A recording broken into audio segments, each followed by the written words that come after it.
ये अध्याय 4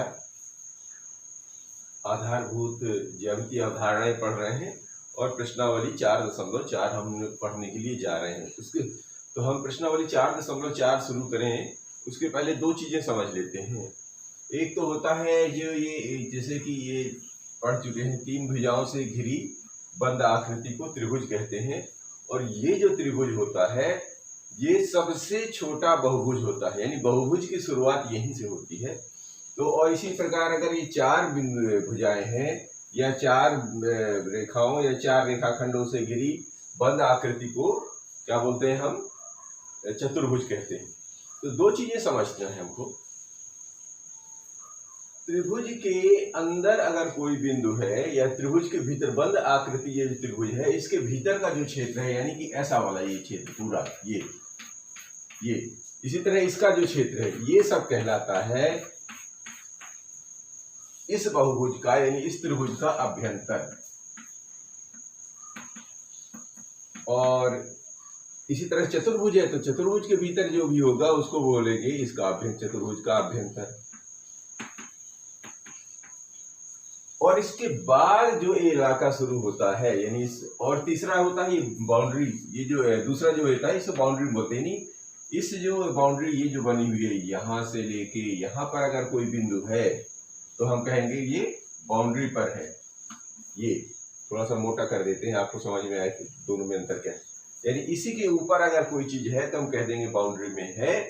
और इस बाउंड्री या तो अभ्यंतर में नहीं हो और बाउंड्री में नहीं हो तो जो अगर बाहर कहीं कोई चीज स्थित है तो इसको हम बोल देते हैं ये बहिर्भाग में स्थित है, यानी ये बहिर्भाग है, बहिर्भाग।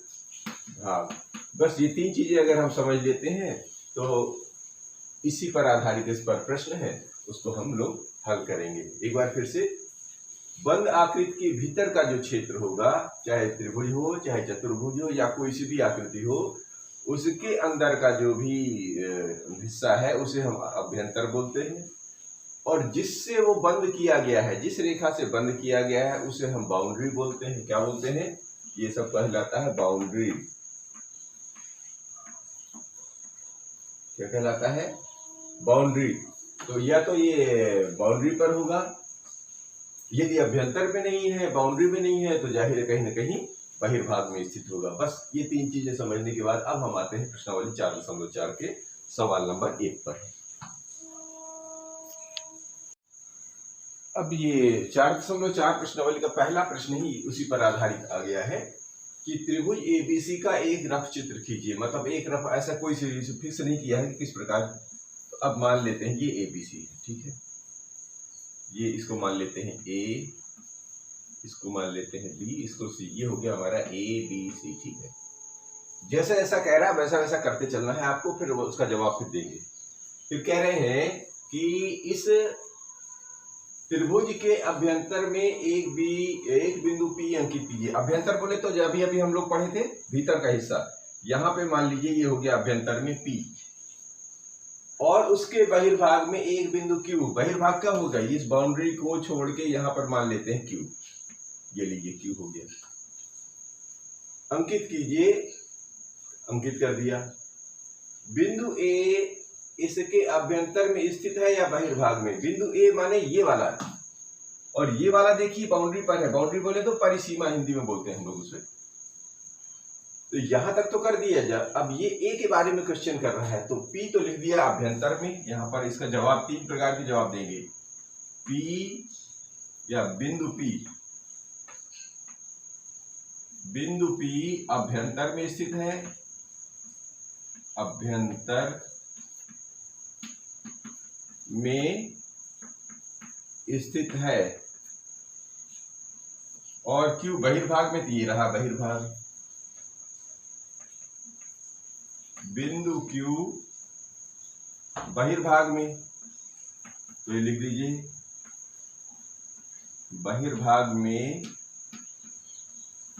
स्थित है। जैसा कह रहा है वैसा कर दिया हम लोगों ने, जैसा बोला उन्होंने और बना भी दिया।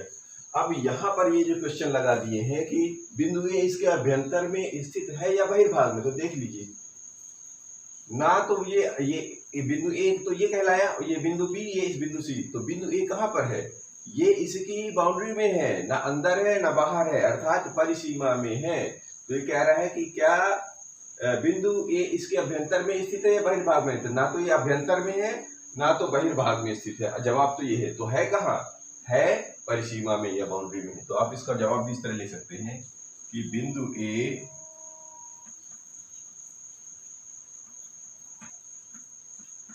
ना तो अभ्यंतर में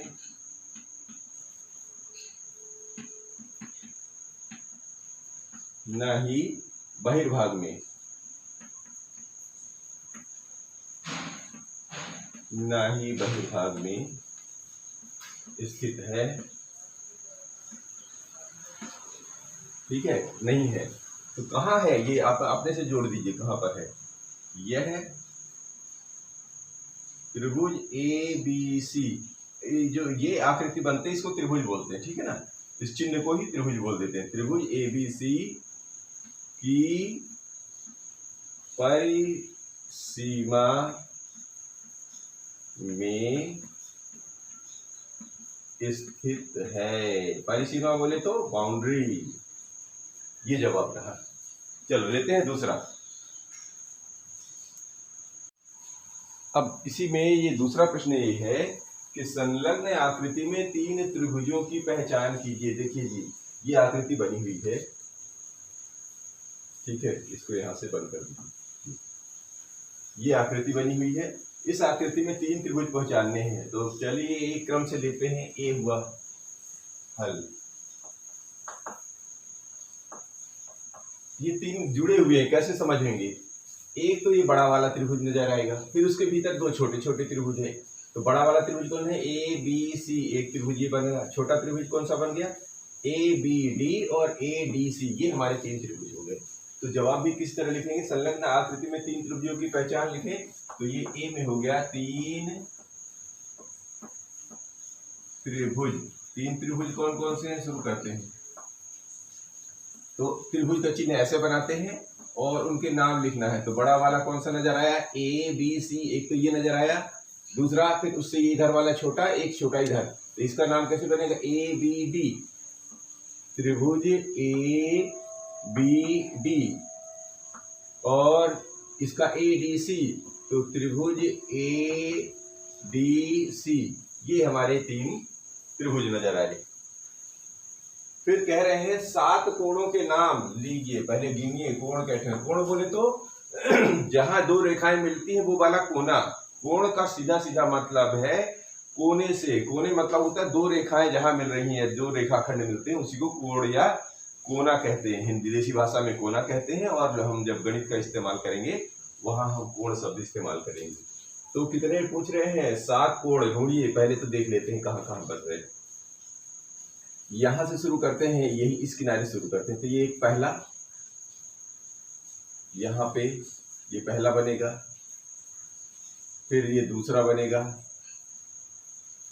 और ये पूरा पूरा ये अगर हम ले लें तो ये तीसरा बन जाएगा। ठीक है, फिर इसी का आधा छोटा सा ये चौथा, इसी का छोटा ये पांचवा, और ये इधर ये छठवां, और ये इधर सातवां।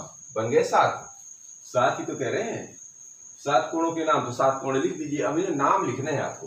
कोण कैसे लिखे जाते हैं? जो जिसको लिखते हैं उसको बीच में रखते हैं, और उसके आगे वाली भुजा चाहे इधर शुरू कर दो चाहे उधर से शुरू कर दो। तो पहला कोण लेते हैं। ऐसे कोण का ये, इसको जैसे ये त्रिभुज का चिन्ह होता है वैसे ये कोण का चिन्ह होता है। तो कोण यहां से शुरू करते, इसको लेना है। तो ए बी डी लिखेंगे। ए बी डी, जो कोण लेंगे उसका नंबर बीच में रहेगा, यानी बी को लेना है तो बी बीच में रखेंगे, बाकी इन दोनों को आगे पीछे आप कर सकते हैं। ठीक है, तो ए बी डी। दूसरा कौन सा लिया था हमने? इसको लिया था। तो ए सी डी, कोण ए सी डी। तीसरा कौन सा लिया था हमने? यहाँ पर बी ए सी, कोण बी ए सी। फिर चौथा कौन सा लिया था? B A D. तो यहाँ पर लिखना है कोण बी ए डी। पांचवा कौन सा लिया था? डी, ये तो हो गया। डी ए सी, कोण डी ए सी, छठवां कौन सा लिया था, इधर वाला बी डी ए, ये छठवां बी डी ए, और ये सातवां लिया था सी डी ए, सातवां लिया था सी डी ए। ये 7 कोण हमने लिए और ये सातों हो गए, ठीक है जी। अब सी प्रश्न कह रहा है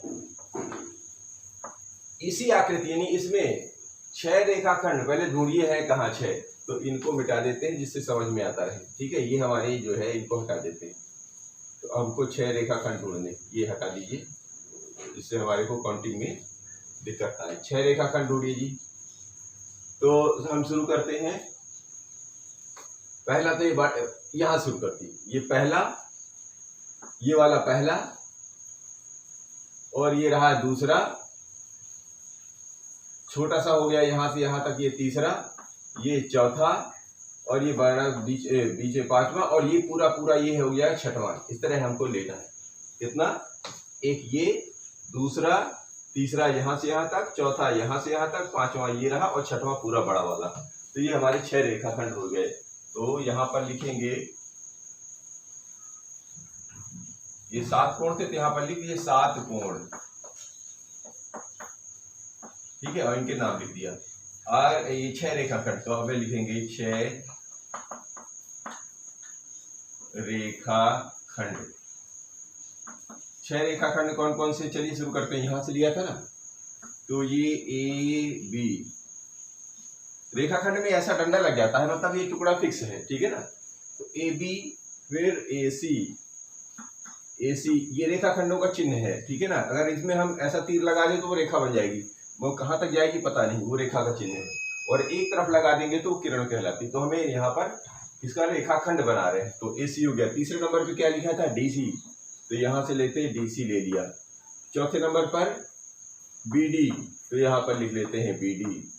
फिर पांचवें नंबर पर कौन सा लिया था, ए डी, तो यहाँ पर हम ले लेते हैं ए डी। और छठवें नंबर पर पूरा बड़ा वाला लिया था, तो बी सी, ये 6 हो गए, 1 2 3 4 5 6, ये हमारा जो है सी नंबर हो गया। अब इनको हटा दीजिए, ये हमारे 6 हो गए, बाकी सब वहां लिखा हुआ है, ठीक है।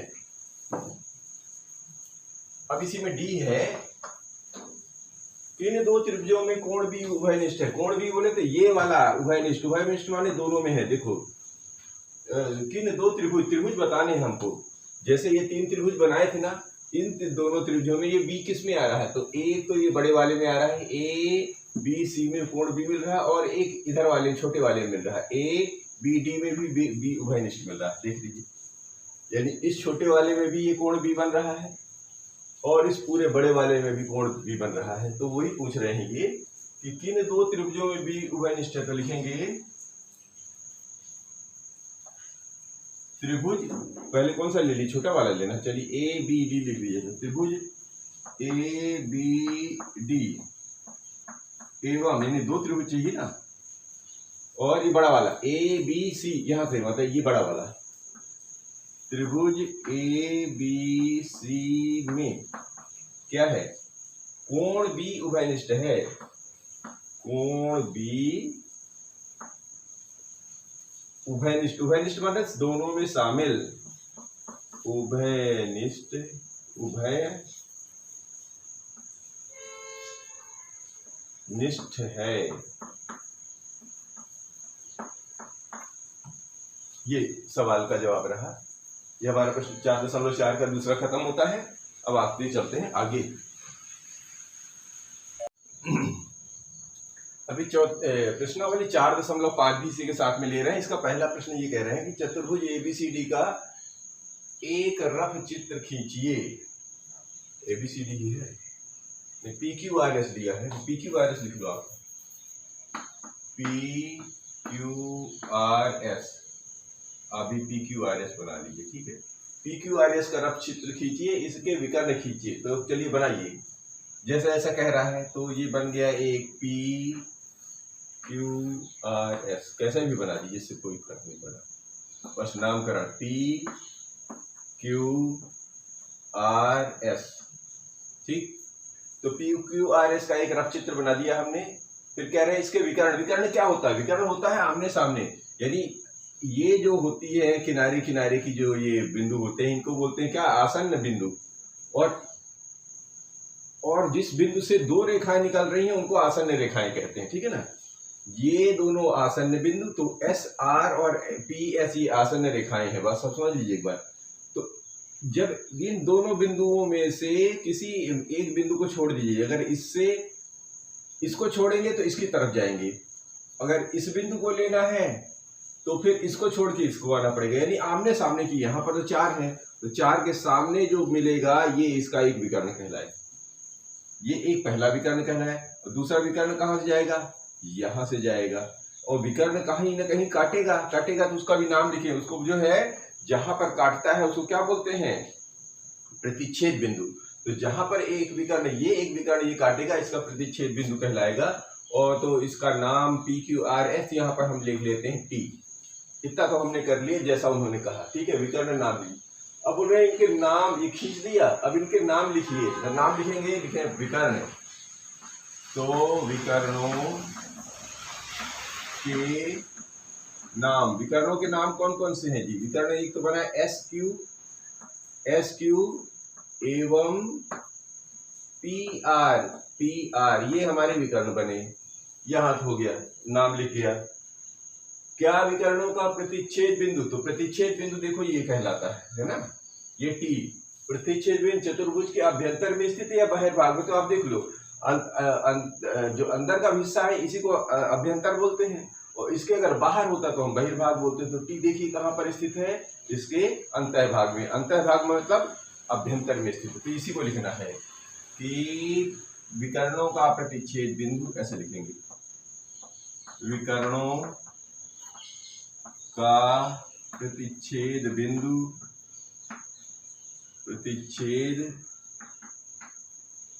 बिंदु, बिंदु का नाम भी लिख दीजिए। जब ये लिखे तो यहाँ पर T हमने जो लिखा है, आप कोई दूसरा भी नाम ले सकते हैं। तो विकर्णों का प्रतिच्छेद बिंदु T चतुर्भुज के अभ्यंतर में स्थित है। T चतुर्भुज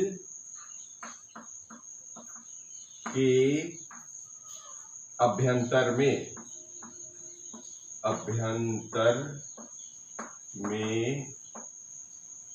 स्थित है। ये इसका जवाब हो गया। ये रहा प्रश्न पहला, और लेते हैं अब दूसरा। इसी का दूसरा प्रश्न ये है कि चतुर्भुज के LMN का एक रफ चित्र खींचिए। ये दी कोई सभी एक चित्र बना लीजिए। मान लीजिए ऐसा बन गया, ऐसा बन गया, ऐसा बन गया, कैसा ही बना लीजिए, इसमें कोई बंधन तो है नहीं। ये लीजिए, इसका नाम दिया है KLMN। नामकरण अपने हिसाब से कर सकते हैं, कैसे भी घुमा फिरा लीजिए, उससे फर्क नहीं पड़ना, ठीक है ना। पर लेकिन जब काम करेंगे तो उसी हिसाब से काम करेंगे जिसका आपने नामकरण किया है। तो चतुर्भुज के LMN का एक रफ चित्र खींचिए, बताइए। नंबर ए कह रहा है, ये हल मतलब उसका जवाब ए। सम्मुख भुजाओं के दो युग्म, युग्म माने होता है जोड़ा। तो देखिए सम्मुख भुजाएं कौन है? इसके सामने ये है, इसके सामने ये है, बस इनका नाम लिख देना है। तो सम्मुख भुजाओं के दो युग्म, तो इसमें लिखेंगे सम्मुख भुजाओं के दो युग्म कौन कौन से हैं? इसके ये कौन सा, इसे नाम लिखना है। KL एक तो हो गया, एक रेखा ये बनी और एक रेखा ये बनी। KL एवं NM, या MN लिख दीजिए चाहे NM लिख दीजिए, एक ही बात है। तो एक युग्म तो इधर का बन गया, तथा दूसरा कौन सा है? इसके सामने का ये। तो क्या है इसका? KN एवं इधर वाली ML, ये इसके युग्म बन गए, दो युग्म बन गए, यानी एक इधर वाला जोड़ा बनेगा, एक इधर वाला जोड़ा बन गया। अब इसी तरह इसका दूसरा जो है वो ये कह रहे हैं कि सम्मुख कोणों के दो युग्म।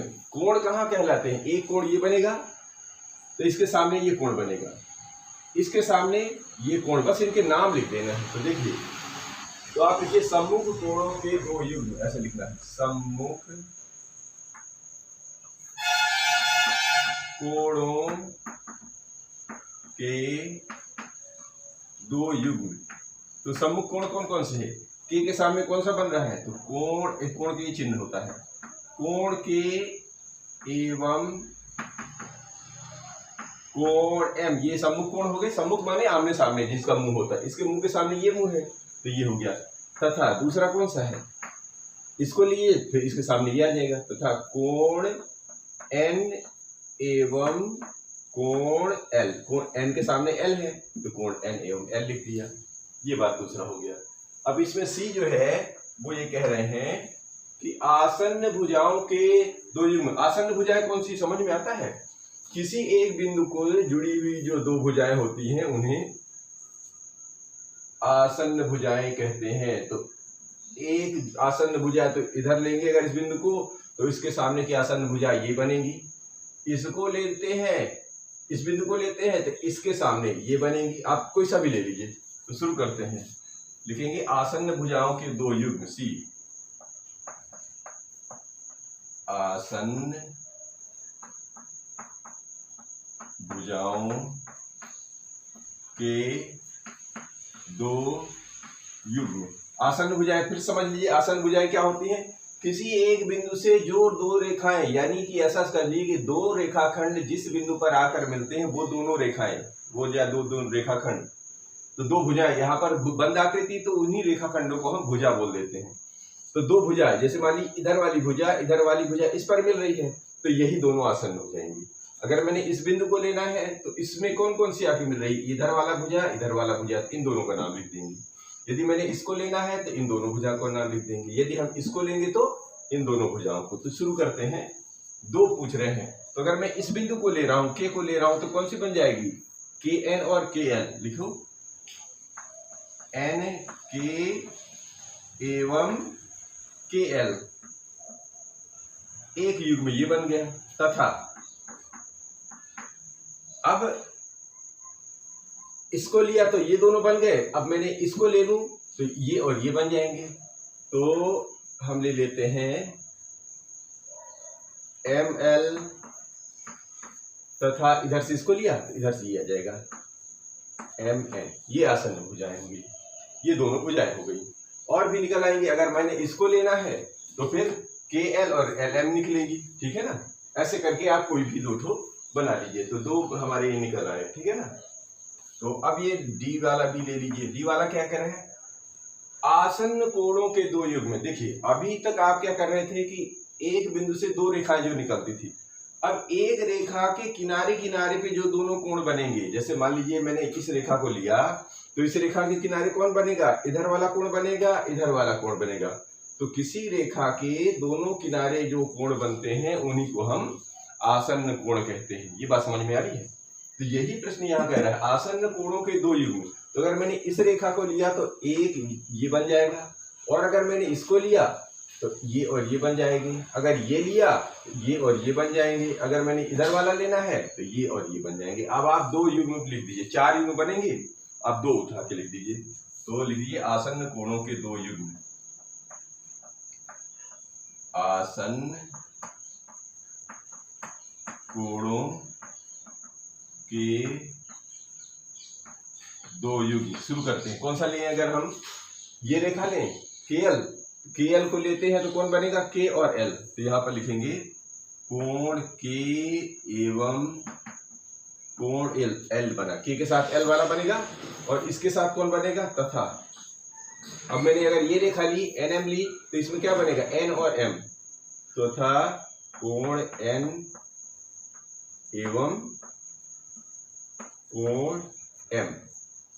ठीक है? आप ये चार प्रकार से बनेंगे। इधर लेंगे तो इधर वाले बनेंगे। तो हमने दो युग्म बना दिए, एक युग्म ये बना, एक युग्म ये बना।